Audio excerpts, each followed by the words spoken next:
간밤에 미국 증시가 보합권 혼조세로 마감을 했습니다. 사실 우리가 월요일 블랙 먼데이가 될 것이야 이런 우려들도 좀 있었는데요. 그래도 선방을 했다라는 평가가 좀 나오고 있습니다.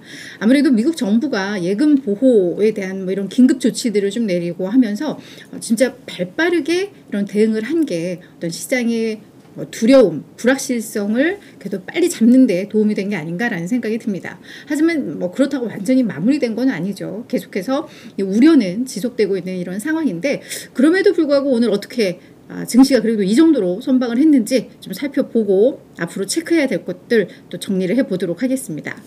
자, 먼저 다우 지수부터 보도록 할 텐데요. 다우 지수는 0.28% 내렸습니다.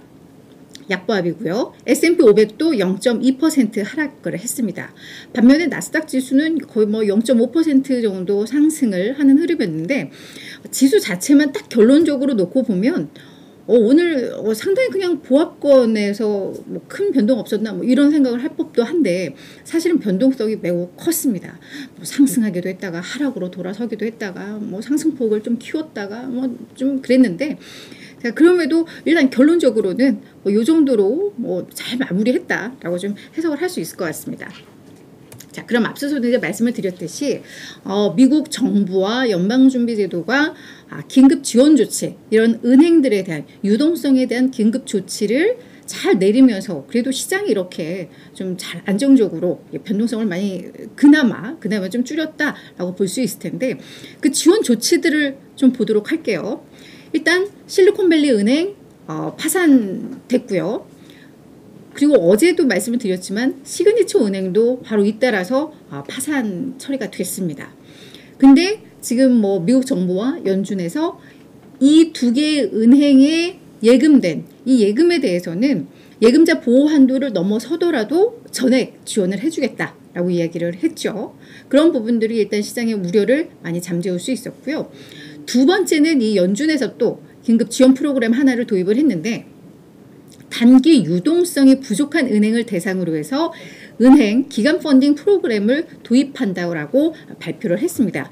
이게 뭐냐면 실리콘밸리 은행이 망한 이유가 지금 뱅크런으로 인해서 뭔가 유동성이 없다 보니까 그동안 자금을 운용했던 거 채권으로 운용을 했었는데 이 채권을 현금화해서 이런 고객들의 예금 인출에 대응을 하는 요 과정에서 이제 유동성 우려가 불거지고 그러면서 너나 할 거 없이 야 망하기 전에 돈 찾자 하면서 예금 인출이 하룻밤새 55조 원이 이루어지고 할 정도로 이런 우려들이 발생을 했으니까 이렇게 단기 유동성이 부족하고 그리고 채권 운용 비중이 높아서 지금 그러니까 이 실리콘밸리 은행과 같은 그런 은행들을 대상으로 해서는 그 채권을 매각하지 않아도 되는 그 프로그램입니다. 그러니까는 그 채권을 담보로 맡기면 이 액면가를 기준으로 해서 1년간 대출을 해주겠다라는 게 이 은행 기간 펀딩 프로그램 도입 프로그램입니다. 그래서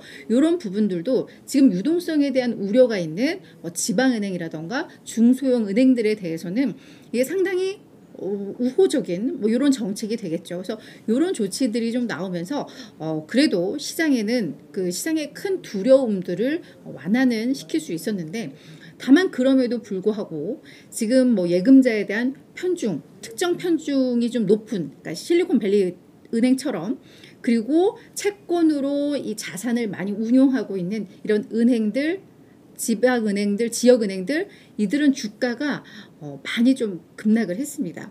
지금 사실 되게 위험하다라고 이야기가 나왔던 퍼스트 리퍼블릭 은행 같은 경우에도 62%나 주가가 급락을 했고요.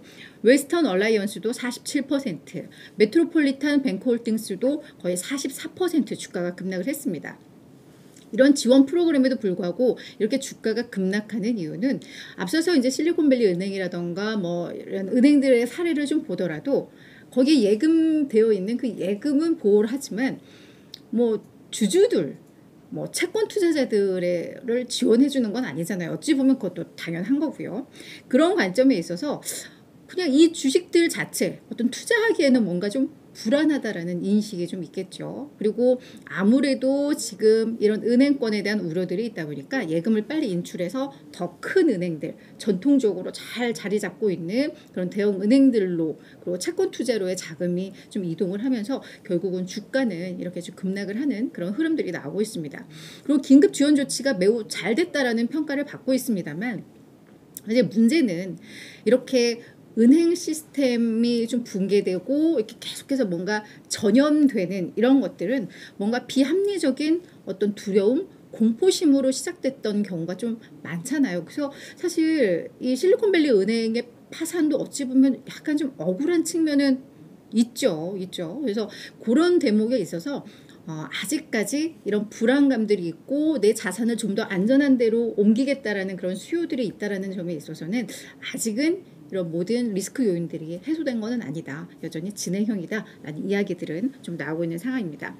뭐 이런 상황 속에서 지금 안전자산 선호 현상은 계속 좀 뚜렷하게 나타나고 있어요. 2년물 국채금리가 뭐 거의 지금 한 4% 밑으로 좀 떨어졌고요. 그래서 장중에서 한 3.9 몇 가지도 좀 떨어졌었고, 10년물도 우리가 며칠 전만 해도 뭐 4% 돌파했다라고 해서 이제 뭐 4.2까지 간다 막 이런 얘기 있었는데 지금 이게 3.5까지도 떨어졌거든요. 그러니까 안전자산 쪽으로 쏠림 현상들이 나오면서 좀 이렇게 나오고 있고, 금 가격도 상당히 많이 올랐습니다. 거의 한 2.6% 상승을 했는데 지금 시장 전반적으로는 안전자산 선호 현상이 강해지고 있더라라는 말씀 드리도록 하겠습니다.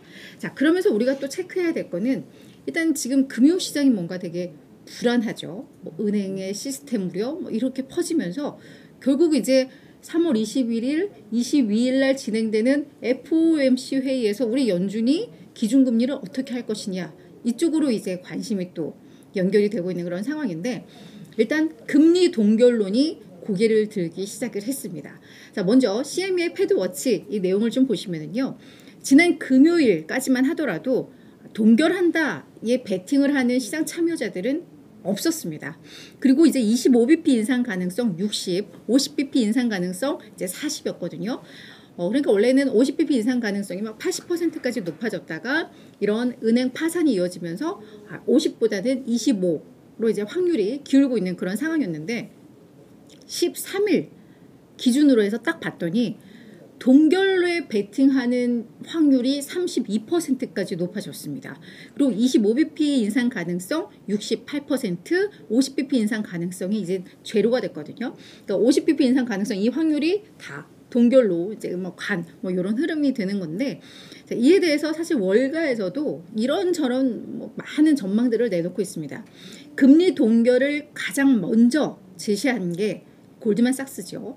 어제 한 오후 2시 우리 시간으로 요맘때쯤 이게 좀 소식이 전해지면서 저희도 많이 보도를 했었는데, 뭐라고 했냐면 골드만삭스가 연준이 단기적으로는 금융 안정을 우선시할 것이고 중기적으로 인플레를 더 우선시할 것이다. 그렇기 때문에 이번 3월에는 금리를 동결한 다음에 5월, 6월, 7월 FOMC에서 각각 25bp씩 금리를 인상을 할 것이다.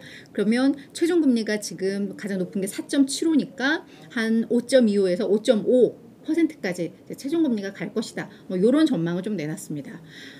바클레이즈도 이 위험 관리를 해야 된다라는 것, 지금 금융시장에 있어서의 위험 관리가 더 우선시 돼야 된다라는 게 정당화된다면은 이번에는 금리 인상은 없을 것 같다. 이후에 시장이 안정된 게 확인되면 그때 금리 인상을 재개할 것이다 라고 했습니다. 골드만삭스와 바클레이즈는 일시 중단 가능성을 언급을 한 겁니다. 반면에 앞서서 지금 시장 참여자들의 베팅도 보면 아시겠지만 여전히 25bp 인상 가능성을 많이들 보잖아요. 그쪽이 여전히 우세한 건 또 맞습니다. 이 시티그룹에서는 긴축을 일시 정지하는 것은 시장에 잘못된 신호를 줄 수 있는 만큼 연준이 금리 인상을 중단하지는 않을 것 같다라고 이야기를 했습니다. 그러니까 뭔가 금융시장이 출렁거리고 뭐가 조금 이렇게 불안해지면 연준은 그러면 금리 인상은 안 하네? 뭐 이런 신호를 줄 수 있다는 것 때문에 연준은 금리 인상을 중단하는 것에 대해서 죄송합니다. 훨씬 신중할 것이다 라고 이야기를 했고요. 뱅크 오브 아메리카도 목에 뭐 먼지가 들어왔네요. 뱅크 오브 아메리카도 시장 변동성이 억제되고 은행의 위기가 확산되고 있는 걸 차단했다라는 게 확인이 되면 결국은 금리 인상은 계속될 것이다. 근데 이미 금융시장이 뭔가 조금 안정되어가는 흐름도 좀 나오고 있잖아요. 그런 면에 있어서 금리 인상은 계속될 수 있다. 이렇게 얘기를 하고 있습니다. 그래서 지금 사실 중요한 것은 화요일 날 우리 내일 시간에 확인하실 수 있겠죠. 2월 소비자 물가 지수가 나오기 때문에 이게 어떻게 나오느냐에 따라서 최종 방향성이 좀 결정되지 않을까라는 생각이 듭니다. 지금은 많이 좀 맞물리고 있는 상존하고 있죠. 각각 다른 의견인데 아직까지는 25bp 인상 가능성이 조금 더 높은 그런 상황이다. 이렇게 정리를 해보도록 하겠습니다.